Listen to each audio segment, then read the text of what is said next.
I denne her opgave her, der skal vi snakke lidt om den Breaking Bad-titrering, vi har lavet. Øhm, I den her video, der vil jeg komme ind på en beskrivelse af forsøget og sikkerheden bag. Så vil jeg komme ind på afstemningen af begge redoxreaktioner. Der er en titrering og opløsning af ståluld i svovlsyre. Så vil jeg komme ind på udregningen af masseprocenten og sammenligne med andre gruppers masseprocenter. Og så vil jeg til sidst finde ud af, om det er muligt at slå folk ihjel med ståluld, eller bare jern, i så fald hvor meget og hvordan. Ja, beskrivelse af forsøget. Ideen med forsøget er, at vi skal finde masseprocenten af ståluld, og det sker så ved hjælp af en redox-titrering. Men ståluldens jern, den skal først omdannes til jern 2-ioner, og det sker ved hjælp af svovlsyre, hvor der sker en redox-reaktion. Derefter så skal jern 2-ionerne omdannes til jern 3-ioner, og det sker så ved hjælp af vores permanganat, som går ind og oxiderer vores jern 2-ioner, og så dermed giver os vores ekvivalenspunkt. Og nu hvor ekvivalenspunktet så er kendt, så kan vi så finde masseprocent af, hvor meget jern, rent jern der er i vores ståluld sikkerhed. De kemikalier, vi her i forsøget har brugt, er meget farlige. Det ses, at kaliumpermanganat det forstærker brænde.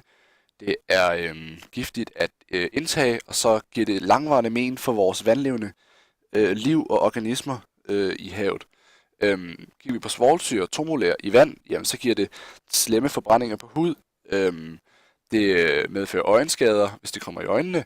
Så er det meget ætsende. Det ses også på logoet. Og kontakt ved øjnene, så skal man virkelig skylle med vand, og så er det meget vigtigt, at man husker handsker, når det er, man arbejder med svovlsyre. Og de her informationer, de er fundet på kiros.dk. Vi skal her se på reaktionen mellem svovlsyre og jern. Som det kan ses, så er SO4 vores tilskuerion, så den tager vi ikke med længere nede. Jern på fast form går hen og afgiver 2 elektroner og bliver til jern på ionform, altså en oxidation, en afgivelse af elektroner. Og de 2 afgivede elektroner går så hen og reagerer med vores 2H+ fra svovlsyren, som så går hen og bliver til H2, altså en reduktion, en optagelse af elektroner.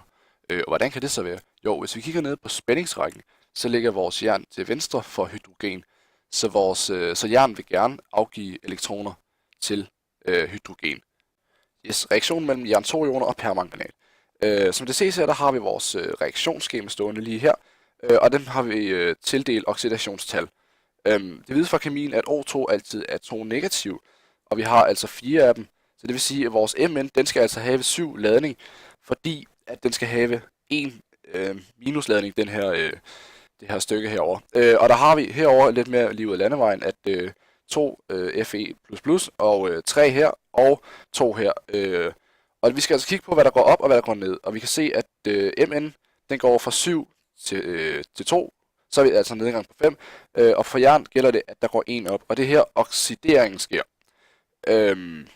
Det ses herover, at vi skal simpelthen have proppet 5 foran jern, for at stykket går op. Og vi skal have fundet vores ladning nu.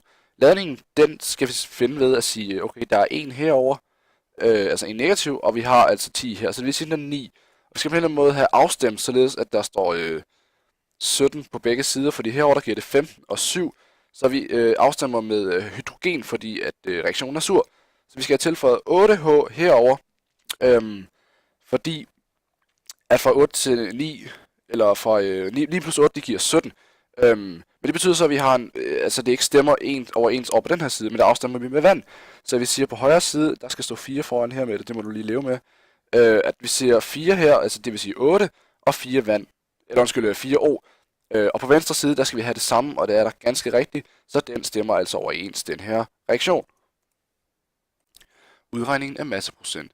Hvis vi her finder ud af, hvor mange mol permanganat vi har, altså det kan vi gøre ved at vide, at den har 0,02 mol per liter, og så gange med den volumen, vi har ekvivaleret os frem til, jamen så får vi, hvor mange mol vi har. Det kendes fra tidligere opgave, at Fe, jamen altså den skal have 5 gange, det skal vi have 5 gange så mange af, for at opnå ekvivalenspunktet mellem permanganat og jern. Så det vil sige, at vi ganger det simpelthen med 5, og så får vi det her tal i mol. Og det vil sige, at det der faktisk sker, det er, at når vi oxiderer, så betyder det, at når der ikke er flere frie jernioner, at væsken, altså permanganeten, går hen og bliver til den rødlige væske. Og når vi så kender, mol, vi skal bruge af jern, så kan vi gange det med gram per mol, for ligesom at finde ud af, hvor mange gram det er, at vi skal, at vi har af jern i den her væske.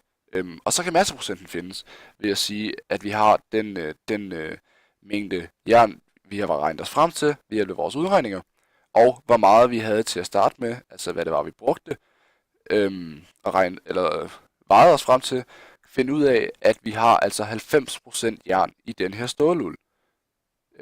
Så det er alligevel rimelig meget jern, vi har, og relativt for urenhed af 10%.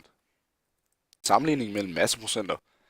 Hvis vi kigger på de andre gruppers masseprocenter, jamen, så kan vi se, at 3 ud af 4 ligger rimelig tæt omkring de 90%, som også var det, at vi fik i vores gruppe.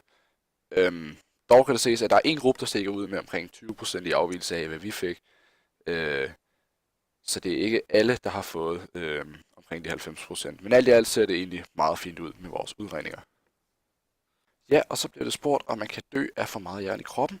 Og jeg har fundet en kilde her, som viser, at dødsfald efter jernforgiftning er rapporteret at forekommer inden for et vidt spektrum af doser fra 60 til 300 mg per kilo.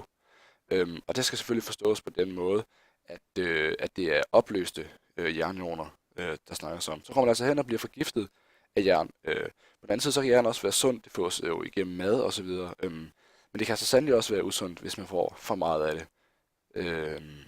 Ja, jeg vil sige tak, fordi du kiggede med på min video. Og yes!